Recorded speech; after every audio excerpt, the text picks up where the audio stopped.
안녕하세요. 귀농 7년차 팁입니다.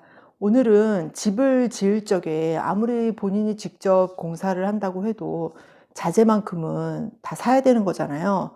근데 이 자재비도 사실 만만치가 않거든요. 자재비를 절감하기 위해서 어떤 방법이 있을까 알아보던 중에 제가 우연히 모델하우스 전시 창호에 대해서 알게 됐고, 저희 집을 지으면서 그 모델하우스 전시 창호를 사용해서 지었거든요. 그래서 오늘은 그 부분에 대해서 말씀을 드릴까 합니다.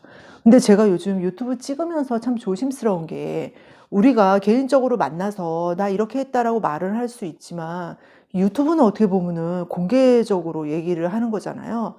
그렇기 때문에 이게 어느 선까지 얘기를 해야 되는지 제가 요즘은 좀 많이 혼란스럽더라고요. 그 제가 의도한 바는 아니지만 잘못된 정보를 드릴 수도 있는 거고, 또 뭐 법을 제대로 몰라서 법에 위반되는 정보가 될 수도 있잖아요. 근데 일단 그래서 제가 이 모델하우스 전시 창호에 대해서 이제 뉴스나 기사를 찾아봤는데, 사실 이 모델하우스 전시 창호를 판매하는 시장이 이미 많이 형성돼 있더라고요.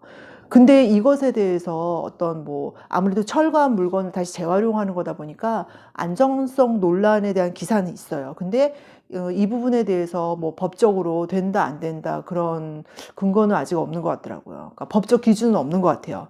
그래서 뭐 불법은 아닌 것 같긴 한데, 일단은 저희의 공사 사례를 말씀을 드리겠습니다. 모델하우스를 쓰는 이유는 딱 한 가지죠. 가성비. 결국은 자재값을 낮추기 위한 거잖아요. 그래서 모델하우스 전시창호라는 게, 우리가 이제 아파트 모델하우스를 가게 되면은 제가 찾아보니까 현행법상 모델하우스의 마감재는 실제 그 주택을 지었을 때 쓰는 마감재하고 동일해야 된다고 해요. 그래서 모델하우스에 가면은 실제 아파트랑 똑같이 다 이제 인테리어나 어떤 뭐 창호, 가구 이런 게 다 세팅이 돼 있는 거잖아요. 근데 그게 전시 기간이 끝나고 나면은 해체를 한단 말이에요. 근데 해체를 해서 뭐 저는 다 그러니까 철거를 해서 그거를 뭐 부수거나 그런 줄 알았더니 그게 아니라, 철거 전문으로 철거하시는 업자분들이 다시 재판매 하시더라고요.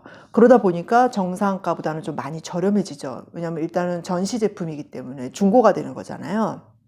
그래서 기사를 찾아보니까 창호 같은 경우는 시제품, 그러니까 정상가의 한 뭐 40% 50%까지 다운된다고 하더라고요. 저희가 판단하기에 크게 문제가 되지 않는 선에서 모델하우스 전시 창호도 나쁘지 않겠다 싶어서 많이 알아봤죠. 그래서 뭐 모델하우스 전시 창호의 장점은 가성비, 예산 절감, 딱 그거죠. 모델하우스 전시 창호를 써보니까 그 아파트와 같은 획일성 그런 걸 벗어나지 못하겠더라고요. 제가 국민학교 때부터 아파트 생활을 했거든요. 그러면서 3번 신도시 처음 그 생기면서부터 거의 귀농 전까지 아파트 생활했으니까 거의 제 인생의 대부분은 아파트에서 사는 거예요. 그러니까 저도 어떤 주거 공간을 딱 생각했을 적에 그 아파트를 벗어나지 못하는 거죠. 근데 실제 집을 지어 보니까 어떤 주택이 꼭 아파트처럼 지을 필요는 없는 거잖아요, 구조나 여러 가지 면에서. 근데 저도 그런 걸 벗어나지 못하고 그냥 아파트 모델하우스 제품을 갖고 오다 보니까 이 집의 모양이나 모든 것들이 아파트와 비슷해지는 거죠. 그래서 저희가 이제 특히 창호 같은 경우, 요즘 아파트 창호가 다 크더라고요. 그래서 뭐 거실창은 당연히 통창으로 크다 해도 그 안방이나 방에 들어가는 창문도 꽤 크더라고요. 근데 사실 단독주택 같은 경우는 겨울에 난방비나 뭐 이런 거 고려하면은 창문이 크다는 거는 그만큼 또 열을 뺏기는 거잖아요. 그래서 그 공사하면서 느낀 게, 그 거실은 몰라도 방에 방창 같은 경우는 굳이 이렇게까지 클 필요는 없을 것 같은데 하는 아쉬움이 좀 들더라고요. 만약에 저희가 전시 창호를 가져오지 않고 직접 창호를 맡겼다고 하면은 저희의 기호에 맞게 창호를 제작할 수 있었겠죠. 근데 기존 제품을 가져오다 보니까 어쩔 수 없이 그 제품을 써서 이제 집을 지어야 되는 거잖아요. 그래서 집을 지으면서, 집도 인제 집을 짓는 사람의 취향이나 인제 여러 가지 면에서 좀 더 창의적으로 지을 수도 있는데, 어떻게 보면 그냥 아파트 비슷한 집이 돼 버린 거예요. 그래서 그게 저는 좀 아쉽더라고요. 그리고 또 하나는 창호 안정성 문제가 있습니다. 제가 이제 저 아파트 전시 모델하우스 전시 창호를 찾으면서 저도 나름대로 이제 많이 알아보니까 그때 기사 난 것 중에 그런 게 있었어요. 내용은 그런 거예요. 모델하우스에 한번 설치했던 창호를 이제 철거하게 되면 철거 과정에서 아무래도 뭐 전문가가 철거한다고 그래도 어느 정도 충격이 가해질 수 있잖아요. 제가 뭐 저 창호가 그 창호를 구성하는 유리나 그 안에 프레임들이 정확히 어떤 식으로 구성이 되어 있는지 모르겠는데 그런 것들이 철거 과정에서 충격을 받게 되면은 뭐랄까요. 창호 속의 구조가 망가져서 내구성이 약화될 가능성이 있다고 합니다. 창호의 내구성이 약해지면은 창호를 설치한 후에 물이 샌다든지 결로가 생긴다든지 뭔가 하자가 발생할 가능성이 높아지는 거죠. 그리고 또 하나 B급 창호라고 해야 될까요?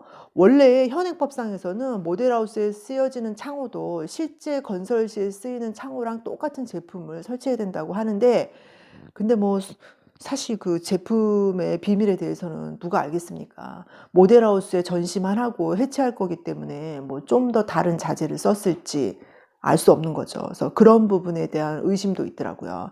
그래서 모델하우스 전시 창호가 실제 그 정상 제품하고는 퀄리티가 다를 수 있다.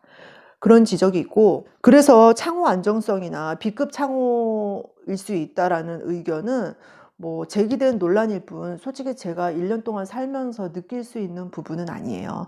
그래서 저는 뭐 공사하고 1년째 살면서 이게 전시 창호여서 문제가 있었다라고 느낀 거는 뭐 딱히 없거든요.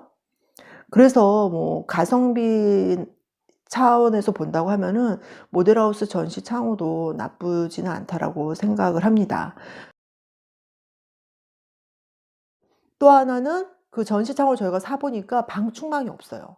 근데 시골에서는 벌레가 많기 때문에 방충망은 진짜 필수거든요. 근데 방충망이 없다 보니까 방충망을 결국은 별도로 다 이제 제작을 해야 되는 건데 그것도 번거롭기도 하고 또 비용도 약간 추가되는 부분이 있어서 그게 조금 아쉽긴 하더라고요. 그래서 저는 모델하우스 전시 창호를 인제 알아보는 과정에서 그런 뉴스도 보았고 그래서 이게 안정성이나 내구성에 문제가 있다는 기사도 충분히 알고는 있었지만 제가 뭐 전시장 가서 둘러봤을 적에 우리가 이거를 사용해서 그렇게 거기 기사에서 제시한 큰 문제는 발생할 것 같지 않겠다라는 판단이 들었고 그리고 창호라는 게 요즘은 창호도 리모델링 하잖아요. 우리가 집을 지으면서 창호를 한번 설치한 다음에 죽을 때까지 쓸 수도 있겠지만 사용해 보다가 뭐 더 좋은 제품이 나온다든지 아니면 이 제품에 진짜 어떤 하자가 있다고 그러면은 뭐 그때 다시 또 교체하면 되는 거니까 저희는 전시 창호를 쓰는데 그렇게 크게 문제를 삼거나 부담을 갖지는 않았었어요. 그래서 결국은 인제 모델하우스 전시 창호를 구입해 와서 집을 지었죠.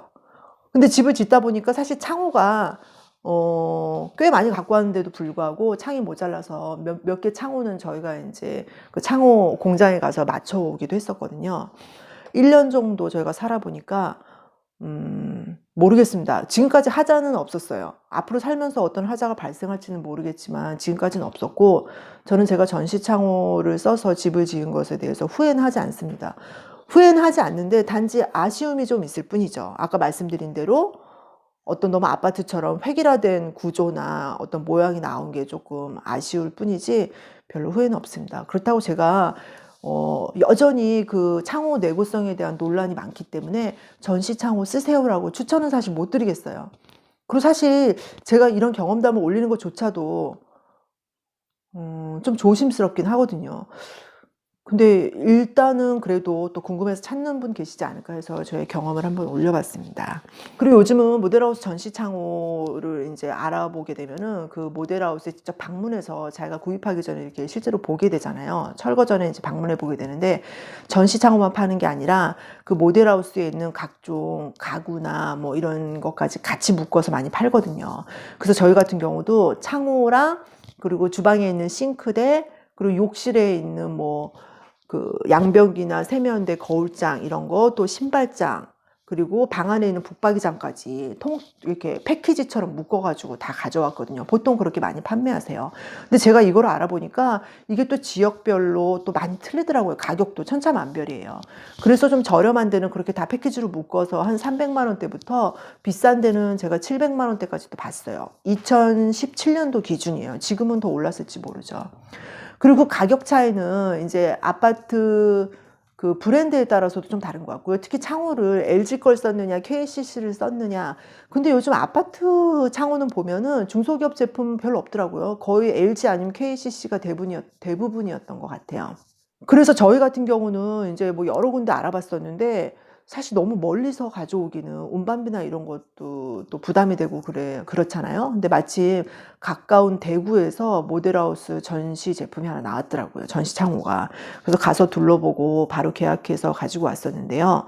저희가 2017년도 샀을 당시에 창호만 전부 250만 원 주고 아까 말씀드린 주방의 싱크대, 욕실 용품 전부 신발장, 그리고 방에 있는 북박이장, 그리고 저희는 방문, 목문이죠. 방문까지 다 띄웠었거든요. 거기 사장님이라고 해야 되나? 그분께서 필요하면 다 가져가라고 하시길래 방문도 다 띄워왔어요. 근데 신랑 말로는 그 모델하우스 전시 제품에 있던 방문이 썩 좋은 방문은 아닌 것 같다고 해요. 그냥 나무문인데 일단 저희 같은 경우는 애들이 한참 낙서할 시기라 칠판 페인트 까맣게 칠판 페인트 다 칠해서 쓰고 있고 제가 보니까 문도 뭐 틀어지거나 이러지지 않는 이상 나중에 리모델링 하면 되더라고요. 저희 그 어머니도 얼마 전에 그 아파트 새로 지어서 입주하셨는데 그 새로 지은 아파트 문도 바로 리모델링 하시더라고요. 문짝 밖에다가 막 몰딩 같은 거 붙이고 하니까 또 엄청 멋있어지더라고요. 뭐 나중에 살다가 그렇게 바꿔 쓰면 될 것 같아요. 그래서 저는 문도 띄우고 웬만한 건 다 띄웠었어요. 그래서 총 350만 원 줬었나? 그러니까 엄청 싸게 사긴 했었죠. 그래서 그런 부분에서는 예산 절감이 많이 됐었어요. 근데 지금 와서 생각해 보면은 저는 모델하우스 전시 창호를 사서 후회하는 부분은 없어요. 단지 아쉬울 뿐이죠. 아까 말씀드린 대로 창호 모양이나 규격을 내가 하고 싶은 대로 하지 못했던 게 조금 아쉬울 뿐이고요. 그리고 또 하나는 저희도 집을 생전 처음 짓다 보니까 좀 설레기도 하고 막 그래서 너무 급하게 결정했던 것 같아요. 원래 모델하우스를 좀 멀더라도 여러 군데 좀 방문해서 이왕이면은 뭐 브랜드 아파트 있잖아요. 브랜드 아파트 거를 하는 게 더 나은 것 같아요. 근데 저희가 가져온 데는 브랜드 아파트가 아니라 대구의 그 지방 브랜드 아파트였었어요. 그렇다 보니까 뭐 디자인이나 어떤 그 가구 같은 거 봤을 적에 조금 퀄리티는 약간 떨어지는 것 같기도 하고 뭐 쓰는데 지장은 없어요. 근데 제가 만약 다시 모델하우스 전시창으로 구입한다면은 이왕이면은 그 전국적으로 통용되는 브랜드 아파트 거를 섭외해서 사지 않을까 하는 생각이 드네요. 그리고 나중에 제가 건축하면서 고려할 사항 해서 다시 영상을 올릴 계획이 있는데요. 이 모델하우스 전시 제품 같은 경우도 또 미리 사놓을 필요가 없어요. 왜냐면 제가 집 짓다 보면은 창호나 뭐 이런 각종 가구 기자재들이 바로 들어가는 게 아니잖아요. 그렇기 때문에 미리 사놓으면은 그 보관을 몇 달 동안 하게 되는데 만약에 뭐 비 안 맞히고 햇빛 안 들어가는 창고가 있어서 창고에 보관하면 상관이 없는데 그게 아니라 저희처럼 그냥 밭 한켠에 보관하게 되면은 아무리 갓바를 씌우고 한다 해도 이게 햇빛 받고 또 비 오고 그러면은 물건들이 상하더라고요. 그러니까 싱크대 이런 것들 나무 제품으로 만든 물건들은 막 틀어지기도 하고 상해가지고 못 쓰게 된 경우도 많았었거든요. 그래서 절대 이런 거를 미리 구입할 필요가 없고 이왕 하신다면은 브랜드 아파트 제품이 좀 더 낫지 않나 하는 생각이 듭니다. 그래서 오늘은 제가 이제 집을 짓는 과정에서 모델하우스 전시 창호를 사용한 후기를 올려드렸는데요. 초반에도 말씀을 드렸지만 사실 좀 조심스럽긴 해요. 이게 안전하고도 관련이 되는 부분이 있기 때문에. 근데 제가 살아보니까 전시 창호라고 해서 내가 내 살면서 생명의 위협을 받거나 그 정도의 안전의 문제는 아니거든요. 그래서 저는 괜찮다고 생각하는데 그건 제 개인적인 생각일 뿐이죠. 그래서 혹시 관심이 있으신 분들은 다양한 방면으로 많이 알아보시고 결정하셔야 될 것 같아요. 이 집이란 거는 한번 졌다가 내가 뭐 마음에 안 든다고 해서 부시고 다시 지을 수 있는 게 아니잖아요. 그래서 저희가 집 짓는 영상도 계속 올리고 있는데 저희는 건축가도 아니고 전문가도 아닙니다. 그냥 일반인이 저희 형편에 맞게 저희 기준에 맞게 짓고 있는 거기 때문에 저희가 올리는 영상은 참조만 하시는 거지 뭐 그대로 따라 하시지는 않으시겠죠? 그래서 최대한 좀 많이 알아보시고 결정하시면 될 것 같아요. 여하튼 뭐 혹시 준비 중이신 분이 있다고 하면은 저의 경험이 조금이라도 도움이 되었으면 좋겠습니다. 그래서 오늘도 긴 영상 시청해 주셔서 감사합니다. 저희가 그 모델하우스에서 구입했던 전시 창호가 어떤 건지 보여드릴게요. 일단 거실에 이거 거실창 요거 하나 있었고요. 그리고 여기 밖에가 저희 지금 다용도실인데 이것도 그 모델하우스 안방 안에 그 베란다 나가는 문이었던 것 같은데 요거 하나 가져왔었고, 또 여기 방창 하나 있고 2층에 이 방창이 하나 더 있거든요. 그리고 저희 옷방으로 들어가시면은 여기 옷방에 있는 요 창, 이 창 하나, 지금 저기 저희가 모델하우스에서 갖고 오다 보니까 발코니 창이었나? 복층유리라고 뭐라고 안내문 써있네요. 저거 떼어야 되는데 여태 안 떼고 이러고 살고 있습니다.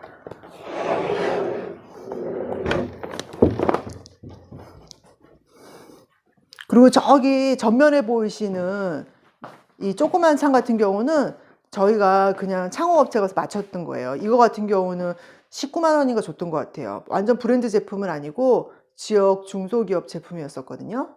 더존샷인가? 그리고 요 거실에 지금 창문 2개 있잖아요. 요거 같은 경우 창문 2개에 47만 원인가 주고 맞춰왔던 것 같아요. 다 전부 복층유리 이중창이거든요.